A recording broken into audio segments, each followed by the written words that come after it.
So, this is part A of the Khoodeelaar television channel, broadcasting under the banner of the Baby Angel Geronimo editions.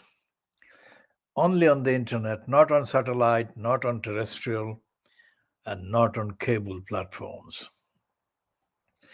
Among the issues that we can refer to, discuss, and update accordingly are, of course, the behavior of the British media, mainstream media, and their treatment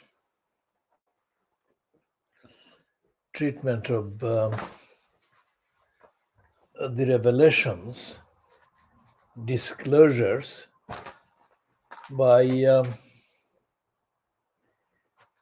Harry Windsor, King Brian's son, whose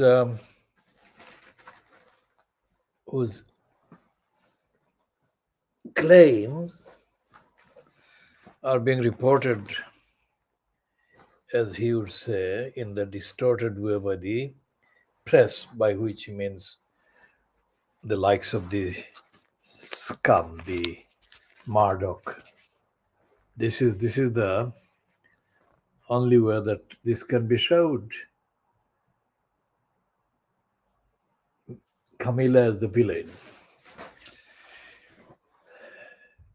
As to the rest of the media and the media's treatment of the rest of society, most of society, there is nothing like the prominence they're giving. Fleet Street papers are giving to Harry Windsor's claims. And what is happening in the rest of society, we'll come to that in a minute.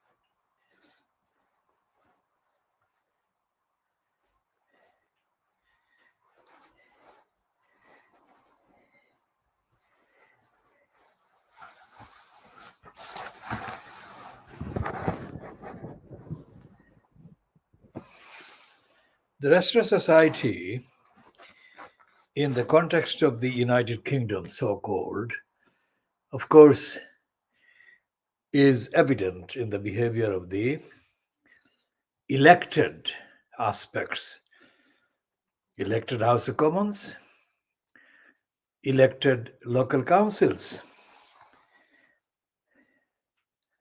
But unlike the attention they're paying to the disclosures and claims of Harry Windsor,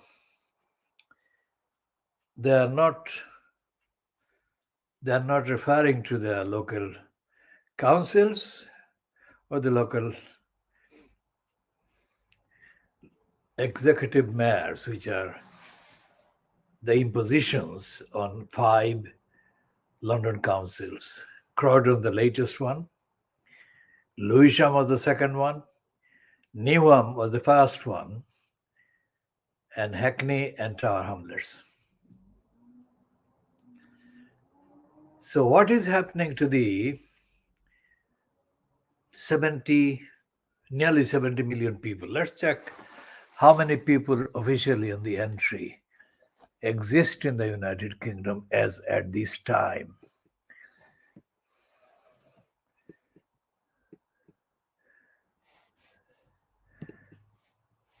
UK population.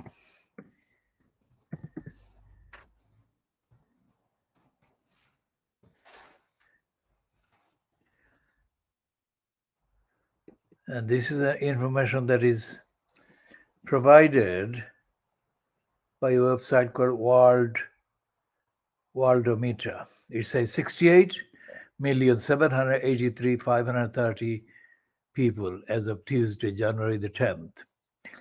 based on Worldometer elaboration of the latest United Nations data.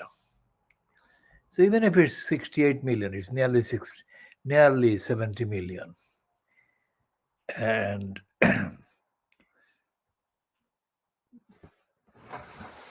whether it's 68 million, 69 million, or 70 million,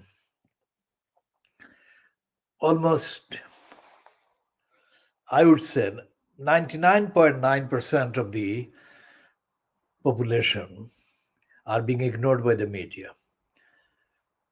The mainstream, the BBC, Sky News, the press, printed press, and the radio.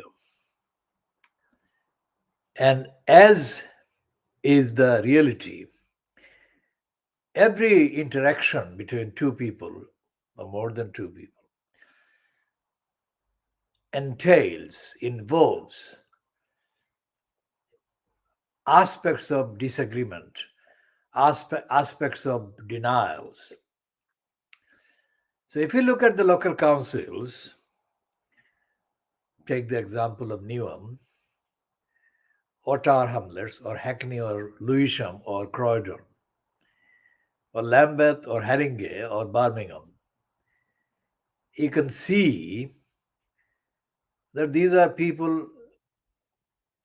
are areas that have got millions of people in them altogether.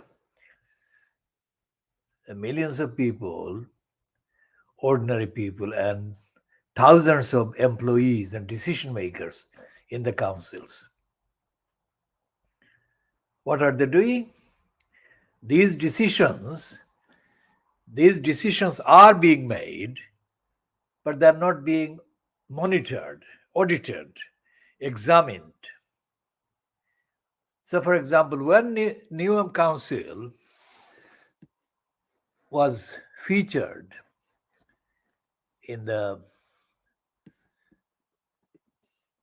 during the week when Philip Alston, the Australian racist so-called academic lawyer,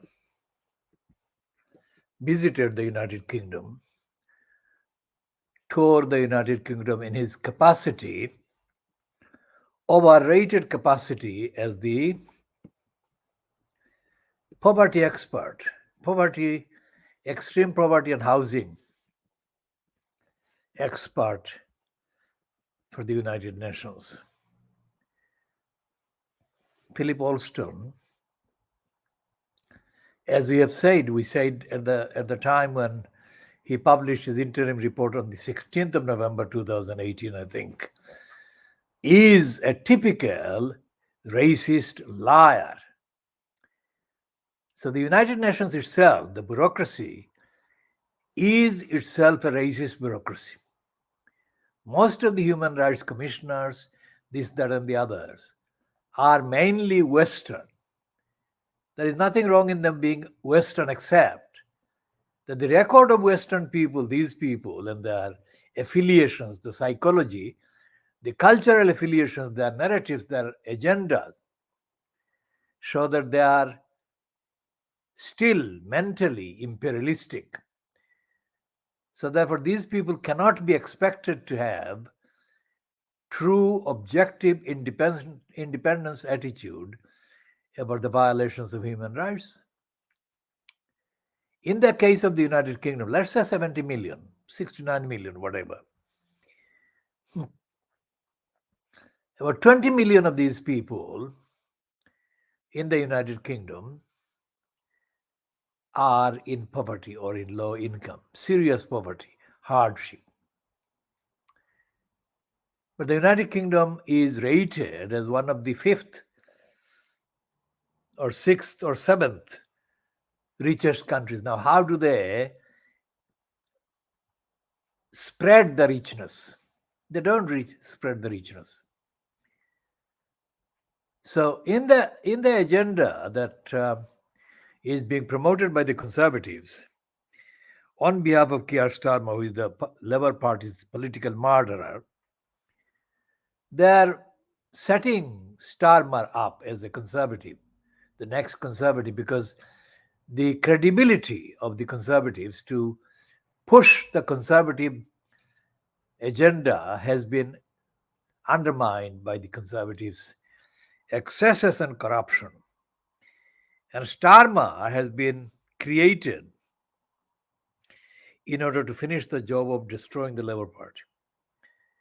Well, the Labour Party, as it was founded to kind of achieve things that it has never been allowed to achieve. And the state of the NHS and the news about various strike actions by the NHS and other trade unions, this news is not truthful because it is a collective reference to the nurses, the doctors, and the NHS. It is not an individual examination of what happens in hospitals in the one-to-one encounters or interactions between the nurse and the patient, the nurse and the doctor. Anyone who knows about the NHS as inpatients, let's say, would know that doctors don't have contacts with patients for more than a minute a day, if that at all. No one can even complete a sentence in 1 minute, but that's what happens. And the nurses are being overhyped collectively. Individually, one-to-one, nurses and ancillary staff are not held to account. That is to say, they are not assessed, their activities are not assessed by reference to the actual treatment of the patient, the care of the patients. And that word care brings in the whole industry of care. Care is not care as much as it is care. Say, for example, the industry has got, I'm not looking at the statistics, but let's say there are thousands of care homes across the United Kingdom. These are supposed to be homes, but these are not homes because most of the people that are deposited there, because they're not being cared for, they're deposited there. Most of them are abandoned there, and they're not capable of looking after themselves in terms of mentally assessing their needs and the actual delivery of service or care that they deserve based on those needs by the staff that are there in place. So when they said that the NHS is going to be, or the nurses are going to go on strike for the first time for 30 years, they don't mention the fact that these care industry employees are never examined by anybody. And the Care Quality Commission, like the rest of the United Kingdom deregulated kind of regulators, like the local government ombudsman, etc., this is a joke. The Care Quality Commission does not assess the actual care. And the counterpart outfits that are based within local councils and county councils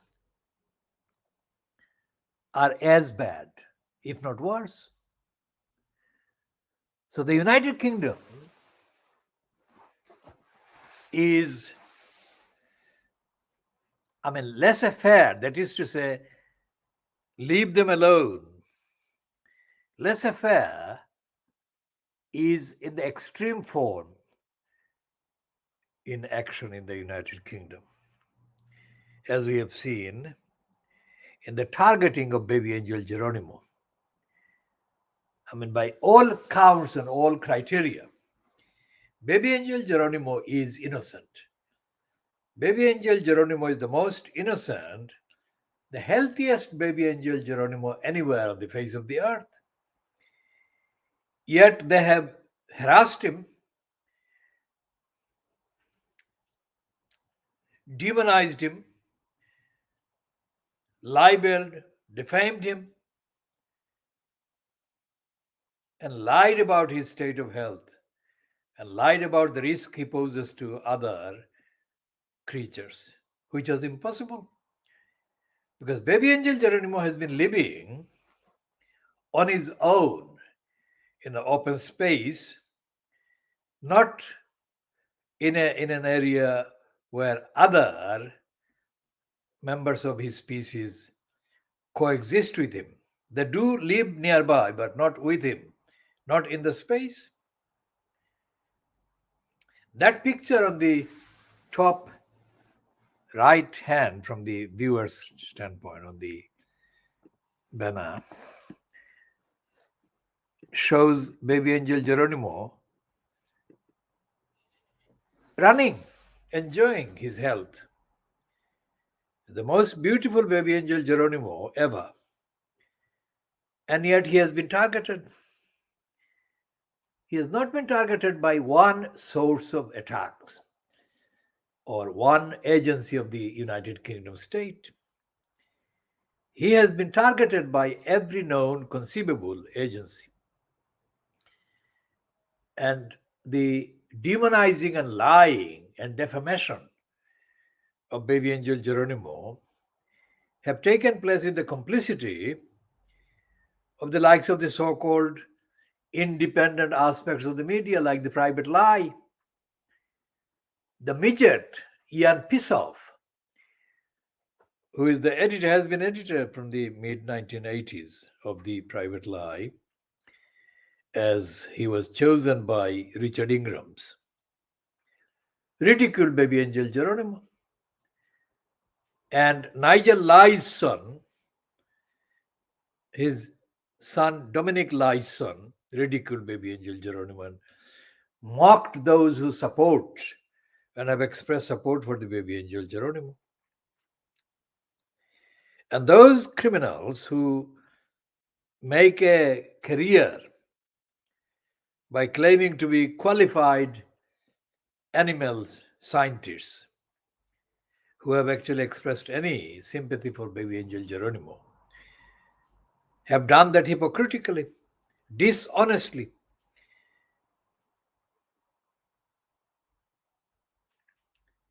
And the likes of Boris Johnson, the Satan personified, has colluded and been complicit with the evilness called the chief UK vet, the evilness called Christine evilness, Middle Miss. Christine evilness Middle Miss has abused her position and defamed the most innocent baby angel Geronimo. Now, baby angel Geronimo stands as the character, as the representative, as the symbol of all the innocent targets of the agencies of the state. So while there is no regulation for the decision makers, there is severe, extra aggravated attacks under the guise of regulation, attacks on the innocent targets like the baby angel Geronimo. Now, when Keir Starmer was in place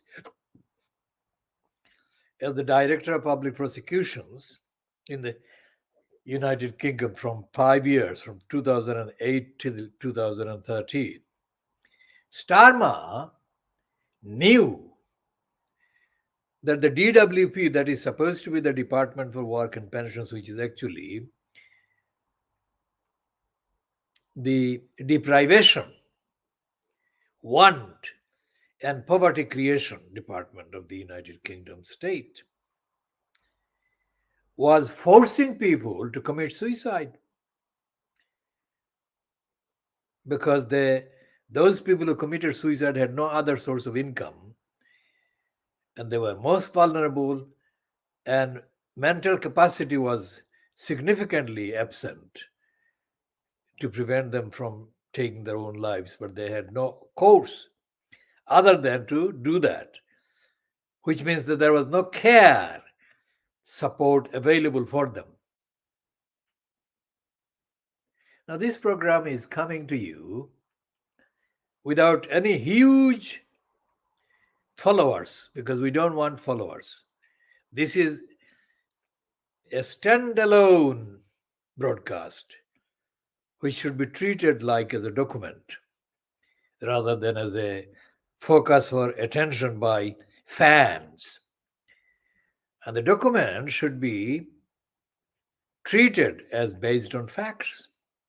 We don't publish any content without checking the veracity. So, Baby Angel Geronimo is a representative sample of all the other targets of injustice by the abuse of the state and the abuse of the power of the state, both centrally and locally. So, we go back to Newham and we go back to the 12th of November 2018. And we go back to the place called Community Links, based in the Canning Town, Barking Road, opposite the Rathbone Market, where this meeting took place. One of the number that took place during that 10 days or 12 days of Philip Alston's tour of the UK. And at the meeting, ordinary people were really not there because you could see the picture as published on the 13th of November 2018. A picture taken by Mayor Bullman, who attended the meeting as the social affairs correspondent of the independent.co.uk. You can see faces like the face of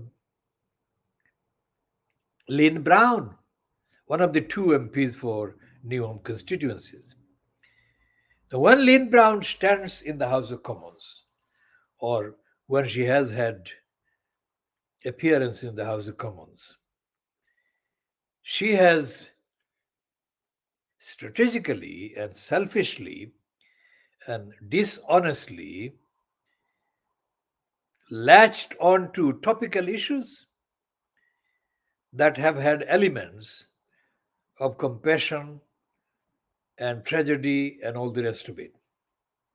She has done that about international issues, but she has carefully avoided dealing with any such event happening in Newham, let alone happening under the watch of the executive mayor, whether it was Robin Wales or since May 2018, whether it has been Roxana Fias. Now, the mainstream media, so called, they've got overhyped reporters like there is a woman called Lucy Fisher.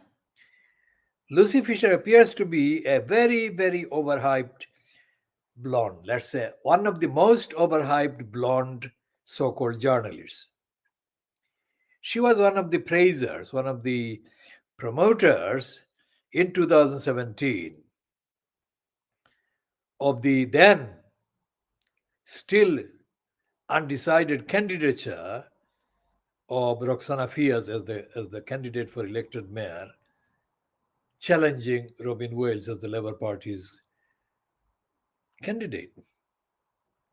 Lucy Fisher focused on Newham by relying on the lies about the Labour Party and overhyping and overstating the importance politically in Newham of the so-called supporters of Jeremy Corbyn, who was a Labour Party leader at the time. The evidence never supported that. The evidence never supported that the people who were being labeled by Fleet Street as Corbyn supporters in Newham were genuinely embarked on a socialist social program through the local council. And after the election of the 3rd of May 2018, Roxana Fias has proven that she was neither a socialist nor did she have any time for socialism, and she was not an ethical individual. And those councillors, there's several councillors that were identified as Corbyn supporters or as opponents of the elected mayor system, they have turned out to be totally false, bogus socialists. And so, therefore, the last 6 calendar years of Ruxana Fias, in post as the executive mayor of Newham Council, have not seen anything change for the better, for democracy, for accountability, for the quality of service needed by the most needy. But there are funding, central government funding, as a routine for quote deprived boroughs like Newham, where deprivation index has changed, but the deprivation claim remains unchanged. And there are annual bids for money from central government under the banner of Newham being a deprived borough. When the money comes to the council, there is no accounting as to where the money goes and what purpose the increased money is put to, let alone what purpose the existing money, which is not inconsiderable, is used, how it is used. So when Philip Alston attended that meeting on the 12th of November 2018, several members of the community spoke, especially those people who had been victimized by Newham Council's employees and their cruelty. They spoke clearly and they gave the evidence clearly against the Newham Council employees. Mayor Bullman's report included references to the social services, who neglected and were cruelly neglectful of the single mother who spoke there. According to her, they kept her waiting outside in the cold for 20 hours in Newham. Roxana Fiaz was there at the meeting. She heard it. And when she wanted food, because she was escaping an abusive and oppressive home and was seeking secure, safe home and shelter for herself and her child, she was told by the social workers, as Mayor Bullman reported, that they could not help her. Now, all of these details were there, aired, spoken openly at public meeting where Roxana Fiaz was present. So she stood up and staged an apology for the behavior of the council employees. And according to another report published after a bit of digesting other coverages by a woman called Kate Garner, who was also present, Roxana Fiaz said that huge changes were needed to be brought about in Newham Council. Now, those words were spoken by Roxana Fiaz and reported about her in November 2018. November 2018, November 2019. About that time, or slightly later than November 2019, because the date is not yet exactly confirmed, a resident in Newham, a woman in her 70s, was found, well, she was found a bit later than that date, November 2019, but she was found when she was found, and it was understood that she had died in late 2019. And the news about her death, news about her being discovered, became available only in 2022, from February 2022 onwards.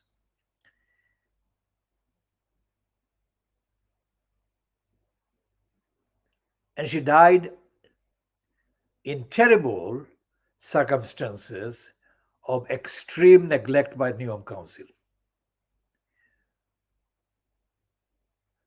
What has Roxana Fias to say about that? She hasn't had anything to say about that at all.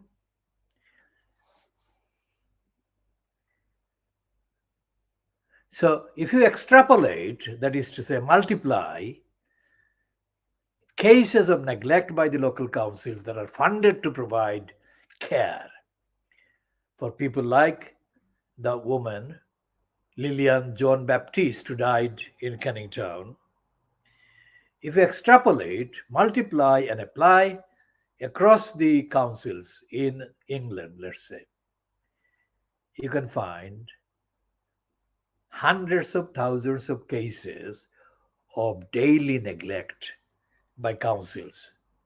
Hundreds of thousands of daily neglect by councils. So if you look at the response by three right-wing Labour Party MPs, frontbenchers, all three of them, in Keir Starmer's deadly frontbench in the House of Commons, their response to the report by Sky News and Tortoise News, broadcast in the last 48 hours, if you look at the response, they defend the money that they've received from secretive organizations. These are most definitely among the likely cabinet members in a likely Keir Starmer fronted regime in the United Kingdom. So they are caught, exposed as corrupt, shamelessly corrupt. What can society expect of these people, Labour Party frontbenchers, to do about holding Roxana Fias and other Labour executive mayors and Labour leaders to account? They can't do anything. They are morally, ethically incapable of doing anything. So it's a massive blankness and a limbo in which hundreds of thousands of people in the United Kingdom are condemned to survive, to struggle.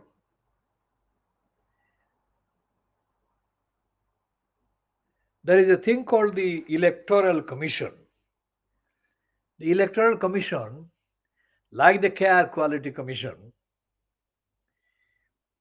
and the Local Government Ombudsman and similar, is an insult to the idea of electoral democracy and accountability. The Electoral Commission should, in my view, on the evidence, be abolished, and an electoral accountability, electoral audit service on a day-to-day basis should be established with at least 10,000 people working for it. 10,000 people working for holding local councils accountable is not too many. So instead of doing the routine thing about calling for strikes, the trade unions should be asking for setting up democracy watchdogs and watchdogs at local levels, independent, publicly funded and resourced. And they are not to be dependent on the local councils. As a contrast, I cite the thing called Nivam Voices. Nivam Voices is a freely distributed monthly outlet. It may not stay printed because the money may not be available to print it. But so far, in the last 2 years, it has been fronted by a socialist workers man. Now, the socialist workers are known as the most visible presence in any industrial action, any strike action, etc., on the front line with their machine produced, ready made placards. They are the official socialists, which means they are effectively agents provocateurs. They pretend to be socialists, but they're not.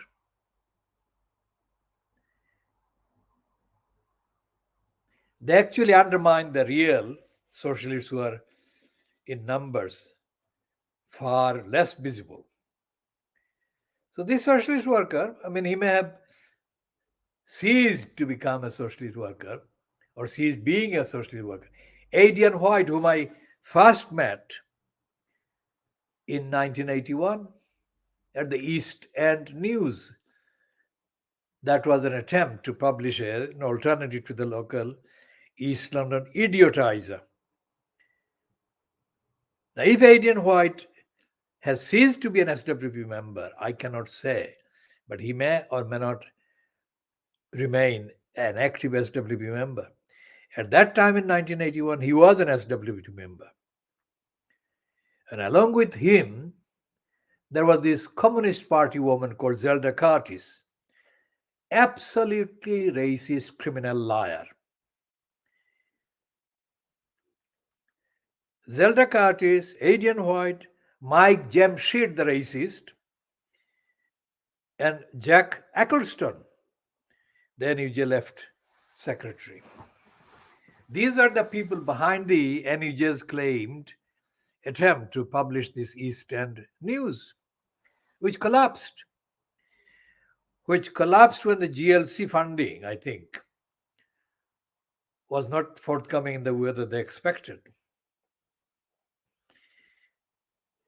So this Adrian White has surfaced in Newham more than 30 years later, and he is the publisher of the Newham Voices, which is a disgrace because Adrian White is listed as the author of several pamphlets and initiatives about ethical journalism. Now, looking at the role of the Newham Voices he has been publishing, it is a disgrace. It is an insult to the word ethical. Now, why has somebody like Adrian White degenerated into a bag carrier for propaganda for Roxana Fias? Because I attended this thing on the 17th of December 2022, where the Newham Voices had advertised a meeting for supporters. Well, I never knew about it until about 3 weeks previously. Out of curiosity and as an objective independent investigator of 60 years standing, I went along. I really never expected Roxana Fias to be there, but she was there. That completely messed up any idea that Adrian White was publishing anything other than a sucking up to Roxana Fias thing.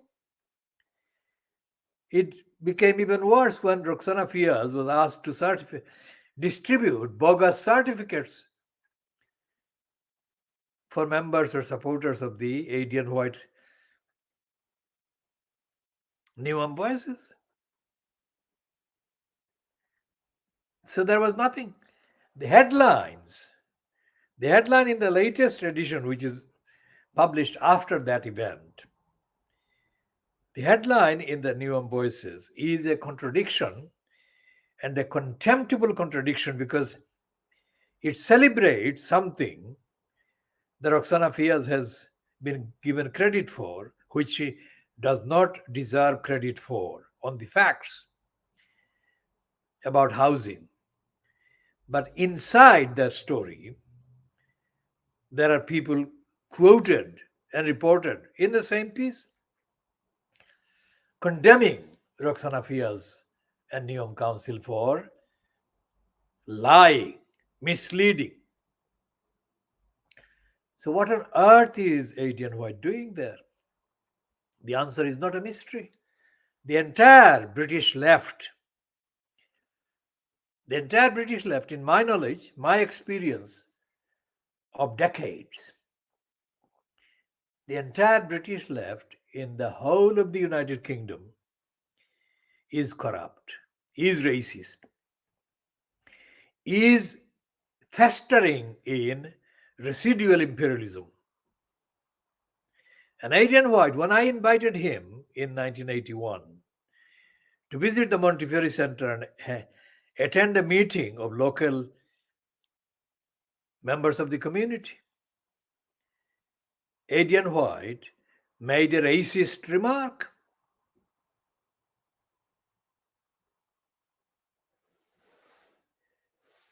And he didn't attend.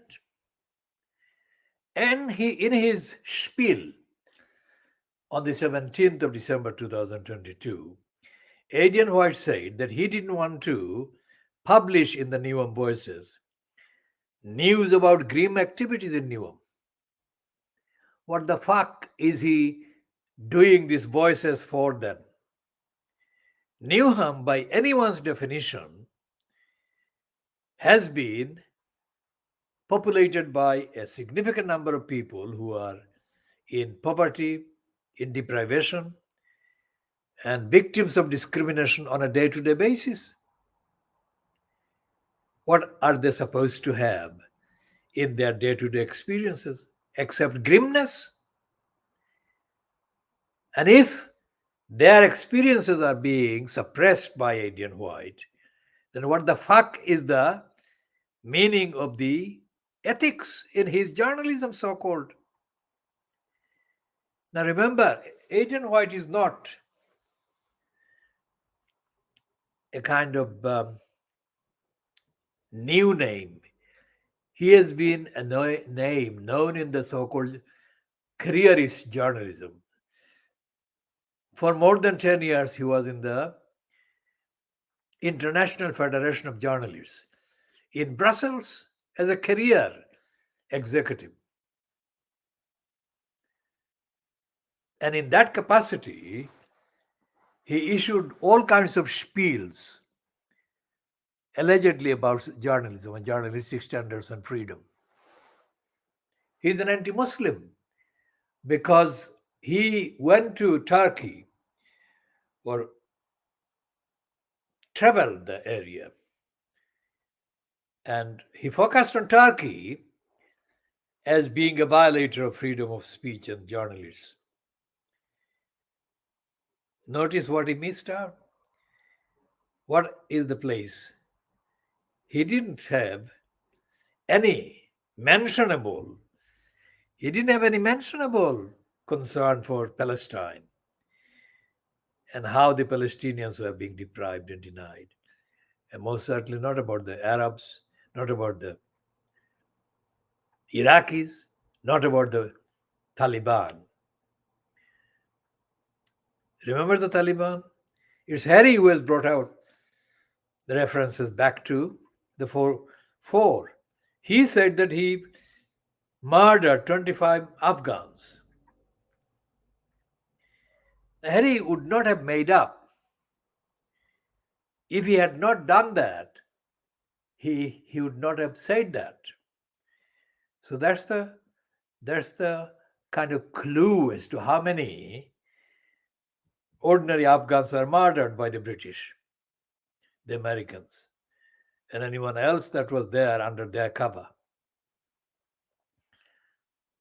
The media is not talking about that. The media concerned about Harry's admission about murdering 25 Afghans, the British media has been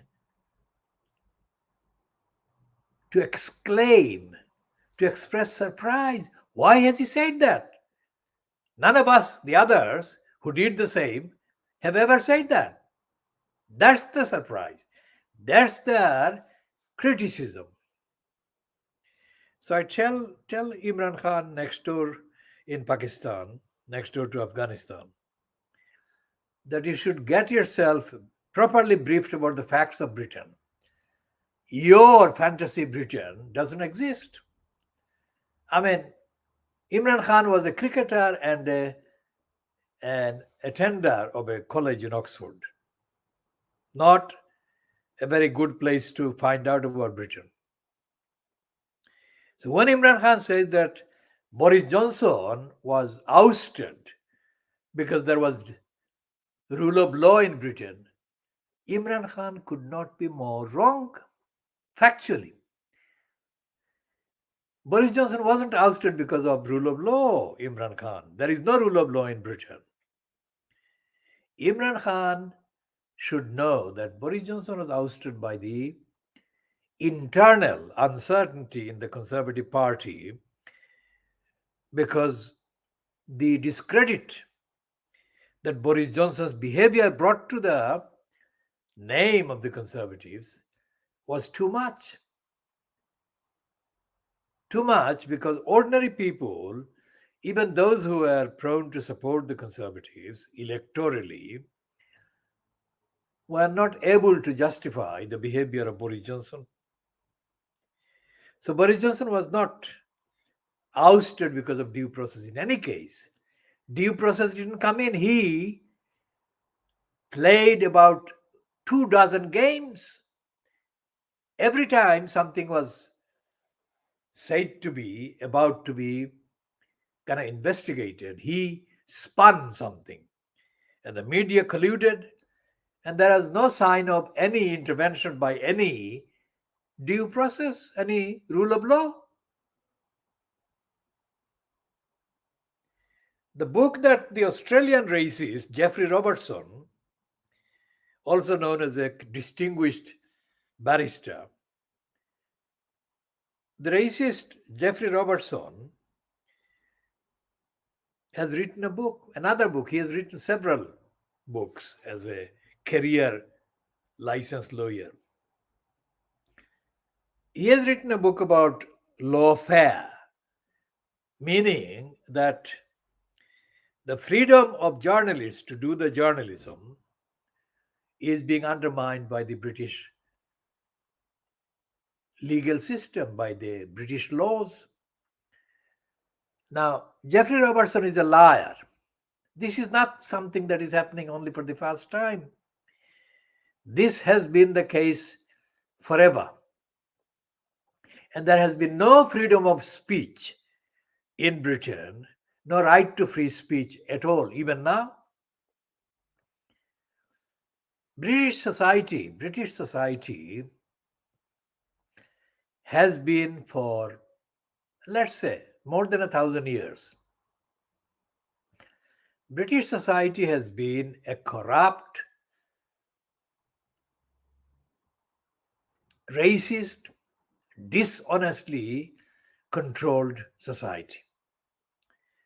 And these little signs of local democracy that are enacted in councils being elected, these were created after struggles by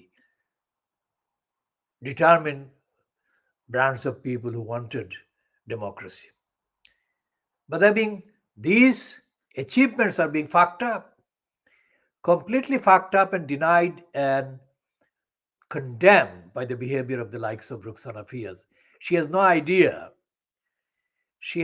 idea how many people lost their lives in fighting for local democracy. The women who fought for the vote, the right to vote, the suffragettes. So it is not an intentional focus on Roxana Fias or on the next door crook, Lutfur Rahman, or on the crook in Lewisham, or on the crooks in Hackney, or on the crooks in Croydon, or indeed on the mental slave Sadiq Khan, the incumbent in the post of the mayor at the expense of London. These posts are only there because of the battles, the struggles that have taken place hundreds of years.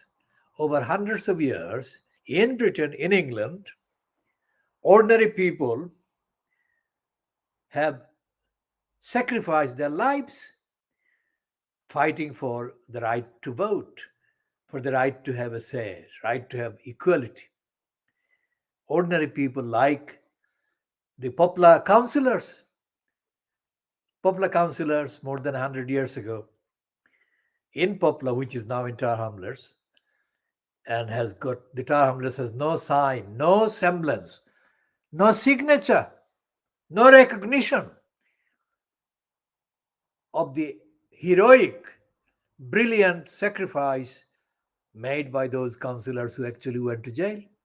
One of them died because of the illness sustained in the prison. One woman died.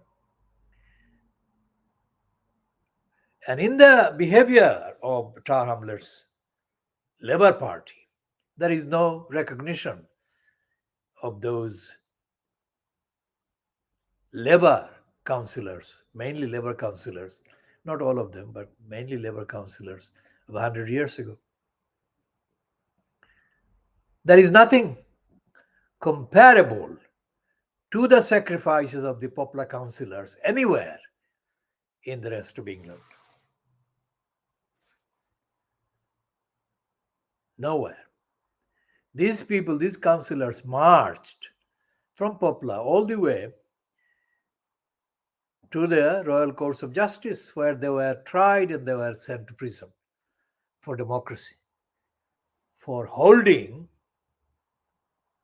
firm in their position of supporting their electors who were in poverty and could not pay the rates that had been imposed by the conservatives 100 years ago. This is as recent as 100 years ago, let's say. I mean, the so-called campaign against HS2, that is high-speed train, HS2, which has already cost nearly £1 billion in terms of government injection of public funds. The campaign is referred to as a campaign, but it's a joke because the campaigners are not risking anything.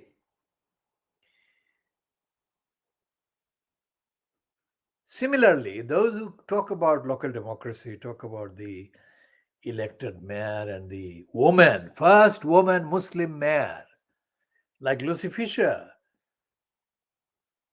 and Dave Hill, a parasite who used to be on The Guardian, but has got his website since he left or he was sacked from The Guardian. These parasites and others praise Roxana Fias. What about? What for? They are silent about what Roxana Fias has been up to.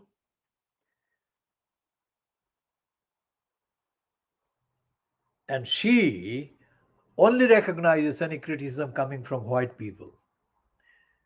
She doesn't take any notice of Asian people or African people. African people in Newham are hardly vocal in public. Those who are there on the council are sucking up to her. And there is nothing in the shapes of the other political parties in Neom. There is no movement, there is no campaign, there is no criticism of the council.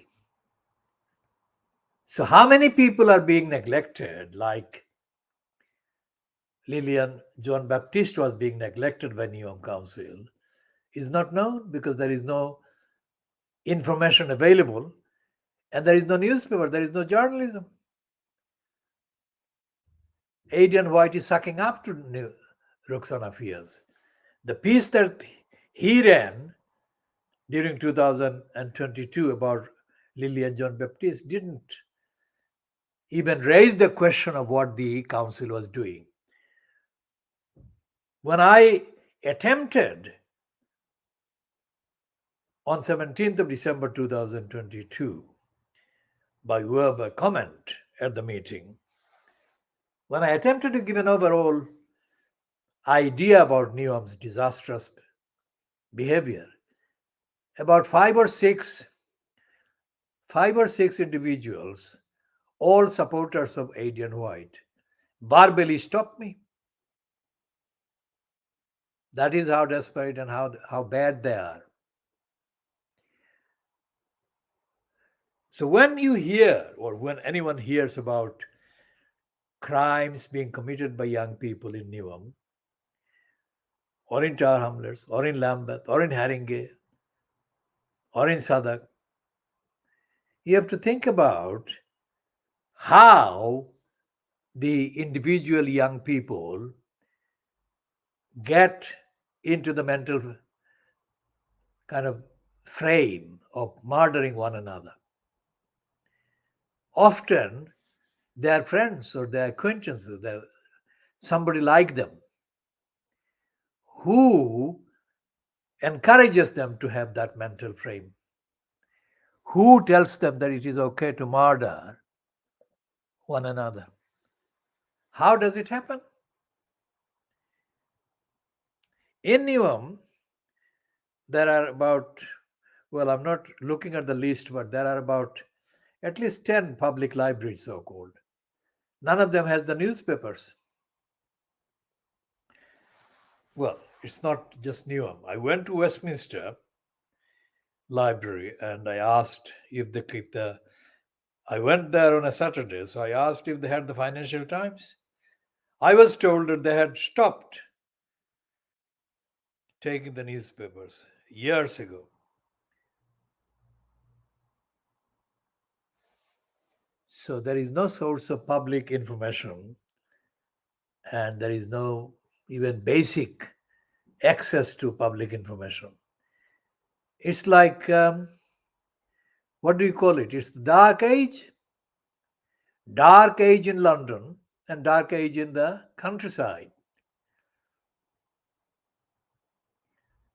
In Essex, I stayed at a place for a few months because of health condition, and I visited local Tesco every day.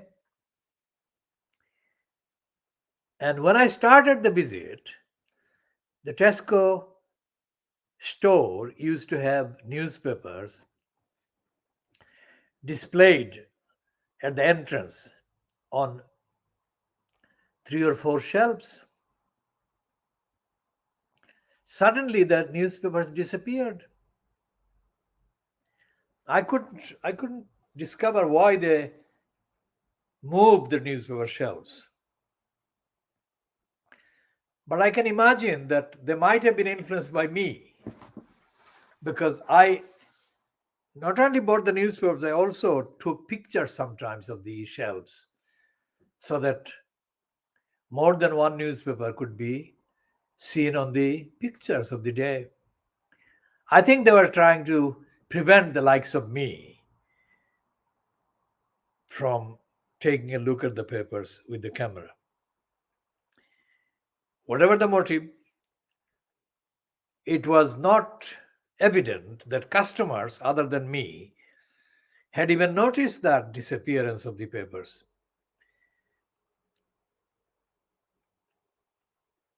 Amazing.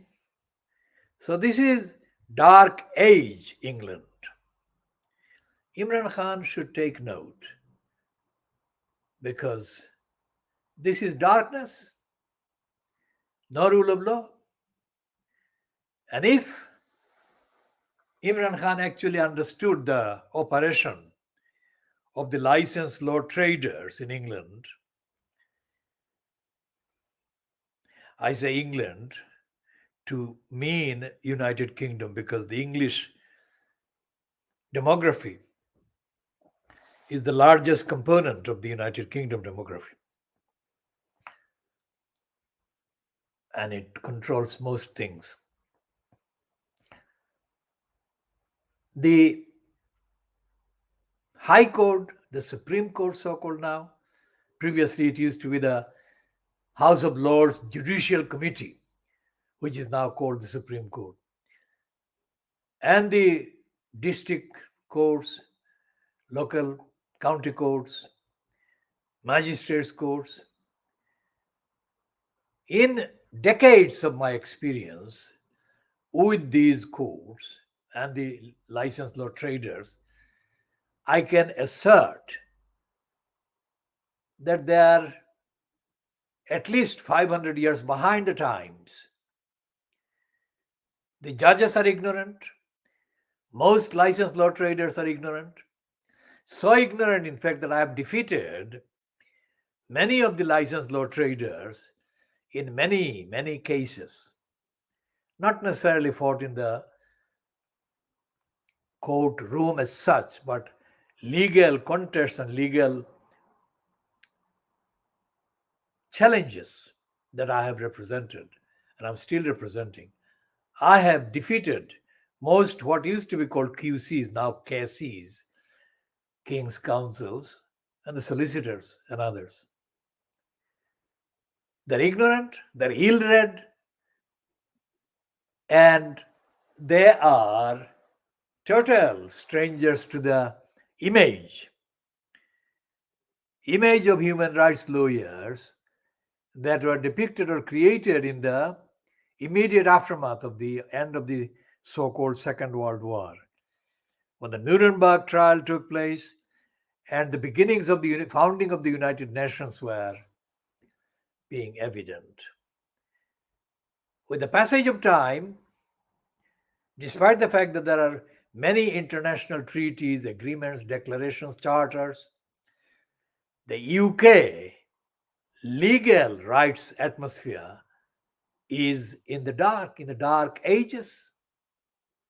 There is no access to law, and despite the fact that there had been legal aid, there never was legal aid for the client, for the litigant.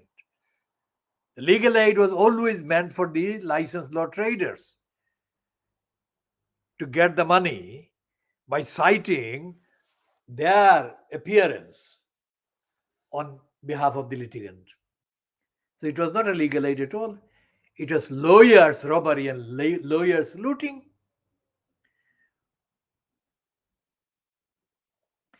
So I don't know where Imran Khan gets his information, or got his information about the rule of law in England. He should completely drop that, unless he has already dropped that. And the same applies to Switzerland. He praised the Swiss. I mean, if the Swiss were abiding by the rule of law, how is it the Swiss banks are the place or places where the biggest looted money is kept? How can that happen? The Swiss know that this is looted money, looting the most deprived people across the world. The Swiss would never hide the identity of these criminals, and yet this is the securest place where the money trashed in the banks is never traced to any individual identifiable except the criminals. So Imran Khan is seriously wrong about praising Switzerland as well. So we are going to end this particular edition just after an hour, I think. Is it 1 hour? 4 minutes? And we shall continue on these themes in later editions whenever we are able to broadcast the later editions. This is 23:28 GMT on Tuesday, the 10th of January 2023.